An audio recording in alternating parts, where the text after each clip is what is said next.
balik lagi semuanya kondisinya baik normal, ketebalan tulang kortikal silamina dulanya sama, dan lebar ruang perionya sama semua. Ini kondisi normal. Sekarang kalian lihat gambaran yang kedua. Gambaran yang kedua, menurut kalian ini kesalahannya bukan kesalahan, kelainannya apa?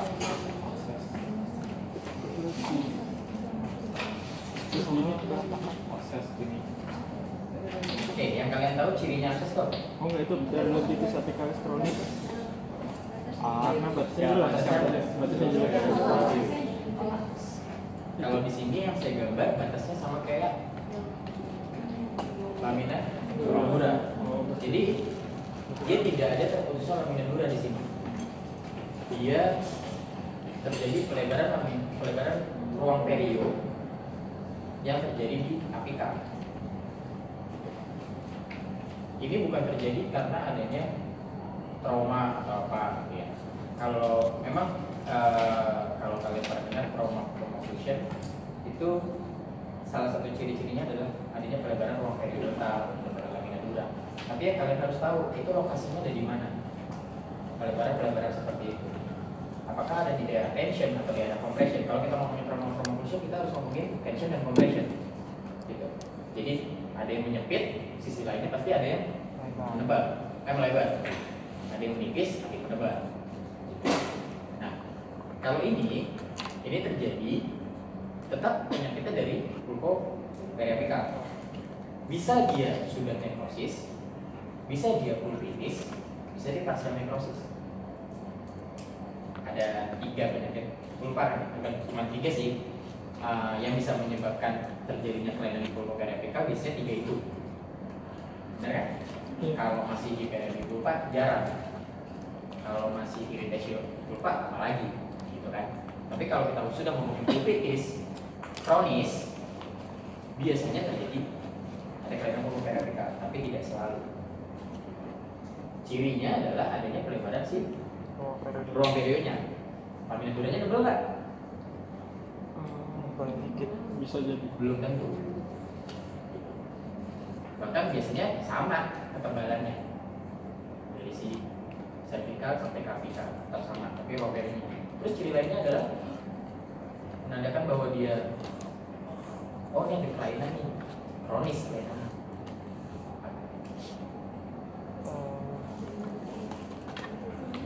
Ini yang saya gambar. Kelainan apikal. Peningkatan densitas di sekitar lesinya itu tadi. Itu yang terjadi. Densitas. Biasanya yang paling sering terjadi adalah seperti itu. Peningkatan densitas yang terjadi atau kita sebut sebagai sclerotic osteitis itu merupakan tanda-tanda adanya kronis di dalam tubuh yang sudah lama sekali. Ada satu lagi selain sclerotic, yaitu lawannya rarefying osteitis. Rarefying jarang-jarang, jadi adanya penurunan densitas di situ. Itu biasanya exacerbasi akut atau memang dia kondisinya sedang akut di situ lah. Biasanya seperti itu. Tapi kalau udah peningkatan densitas, makanya kita sebutnya bukan hanya periodontitis apikalis, tapi ada kronisnya di sini. Ya, ini. Sekarang ini, lebarnya ini tidak melebihi 2 kali lebar ruang perio yang normal. Jadi udah paling maksimal banget dia lebarnya 2 kali lebar ruang perio normal. Ya. Terus ini apa nih? Proses dini. Ini cirinya adalah tadi batasnya Diffuse. itu tidak jelas gitu. Terus selain itu cirinya adalah Kecil. lebarnya tadi, besarnya tidak sama seperti PAK, tidak melebihi 2 kali ukuran ruang perio yang normal. Tapi ada ciri lain menandakan di akses, yaitu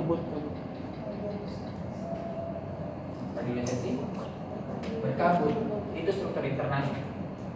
Jadi kalau kalian belajar 7 plus, kalian tahu apa aja si 7 plus itu, kalian pasti akan menemukan struktur interna di sini.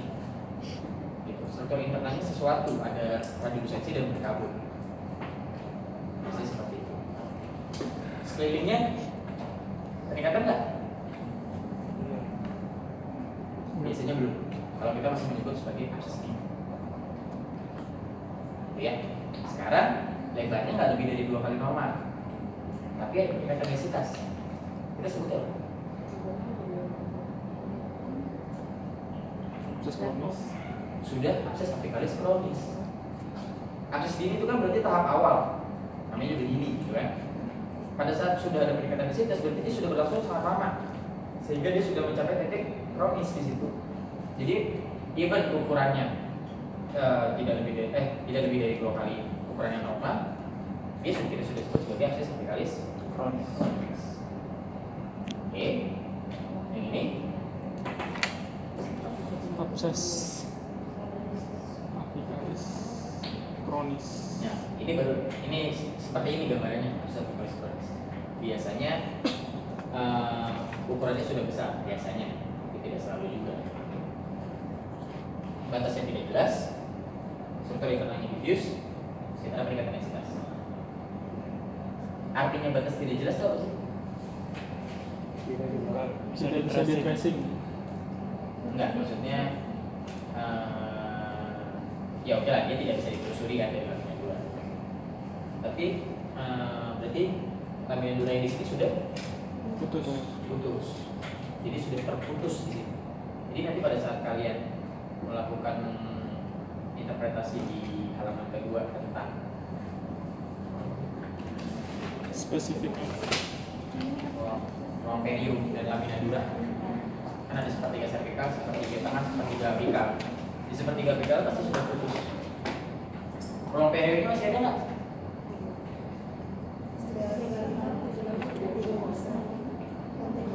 Tidak bisa ditentukan. Kenapa? Ruang perium isinya apa? Ligamen. Akses isinya apa? Fokus. Push. Push sama ligamen sama nggak? Berarti ruang perium masih ada kan? Nggak ada. Nggak ada. Nggak. Masih berbentuk ligamen nggak? Nggak. Sudah. Jadi Push. Berarti ligamennya berarti ruang periumnya Nggak ada. tidak ada. Hilang. Ruang perium memang tidak terlihat. Benar sih maksudnya. Ada yang bilang bahwa kalau lamina dura terputus, ruang periumnya tidak bisa ditentukan karena ruang perium itu kan dibatasi oleh lamina dura dan gigi. Pada saat satunya udah nggak ada, tapi belum tentu suratnya hilang. Belum tentu surat ligamen di dalam si ruang perium hilang. Jadi sometimes kita ngomongnya tidak bisa ditentukan dengan kondisi jaringan yang rusak adalah jaringan perium.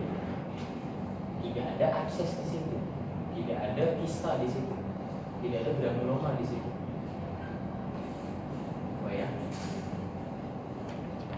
Tapi pada saat dia sudah menjadi akses, otomatis isinya udah beda. Udah bukan serat-serat ligamen lagi. Ya. Jadi saya balik sedikit, kalau di ruang perium, kalau di sini ruang periumnya saya enggak? Masih. Tapi dia melebar. Ya. Paham ya? Ini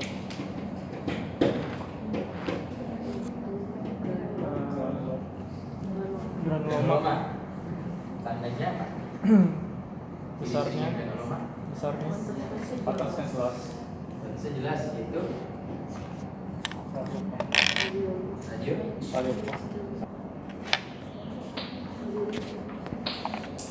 Batasnya radiolusen. Jadi kesannya putus nih kalau kita tulis di dalam dia, tapi ini terlokalisir. Granuloma itu akibat dari apa sih? Pematahan akses. Hah? Kalau aksesnya lama sampai granuloma. Kalau akses lama di granuloma. Benar? Pertahanan tubuh. Jadi yang bisa terjadi granuloma biasanya dewasa muda dan anak-anak. Bukan anak-anak sih, lebih ke arah remaja dan dewasa muda. Karena karena mereka masih memiliki imun yang bagus. Pada saat sudah tua jarang sekali terjadi granuloma. Jadi apakah abses ini pasti jadi granuloma? Belum tentu. Kalian akan belajar mengenai zona ikis. Ya? Masih ingat nggak? Dulu inget. Iritasi, kontaminasi, infeksi, stimulasi, rumah. Itu kalian akan belajar di situ. Di situ akan kalian tahu kok terbentuknya granuloma ini pada saat zona yang mana sih? Ya, itu belajar itu tuh akan lebih banyak di observasi. Tapi kalian harus tahu prosesnya granuloma tuh seperti apa. Biar kalian tahu, oh, jadi batasnya jelas tapi radiusnya tuh karena ini. Jadi si tubuh ini tuh berusaha untuk melokalisir si infeksi yang terjadi sehingga dia tidak menyebar lagi. Makanya dia tidak ada keluhan kalau granuloma. Terus isinya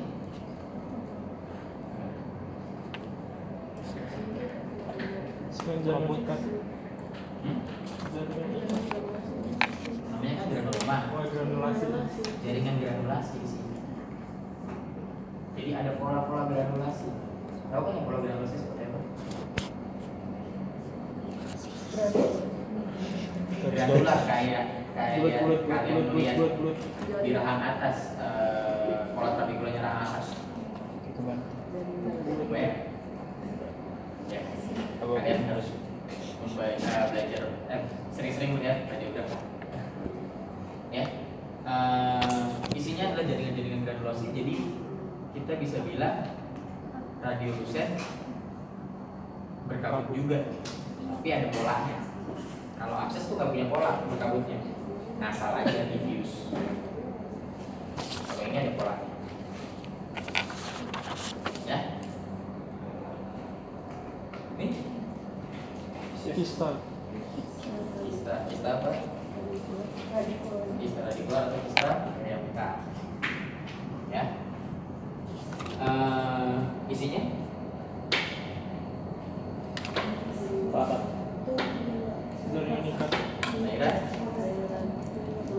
Cairan semi solid ya.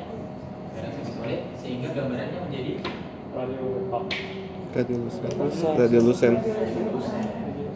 cairan karena sinar X karena jadi radio apa? Ya kan? Ya kan? Sekarang jadi radiolucent. Total radiolucentnya hitam, benar-benar hitam. Oh, ya. Terus batasnya jelas. Itu.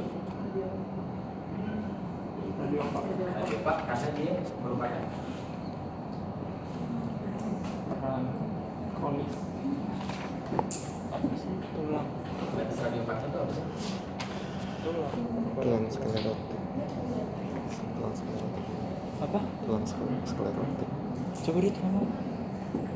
Tulang sklerotik. Tahu kan ya bentukan kista misalnya kita malases. Tahu dong, cuma lupa. Ya nggak apa-apa. Nanti pelajarin lagi, ya. Kenapa sih dia bisa jadi radio Pak? Kenapa dia bisa terbentuk kista dari kok tiba-tiba dari misalnya dari abses gitu ya, tiba-tiba jadi cairan? Kenapa? Atau mungkin nggak sempat terjadi, cuma dari sini malah langsung dari sini bisa juga. Kenapa sih? Itu harus kalian cari tahu sendiri. Ada keluhan nggak orang yang punya kista? Ada. Ada juga. Apa nih? Sama seperti yang Nggak ada keluhan. pertanyaan saya, mungkin nggak kista dan granuloma batasnya jadi nggak jelas?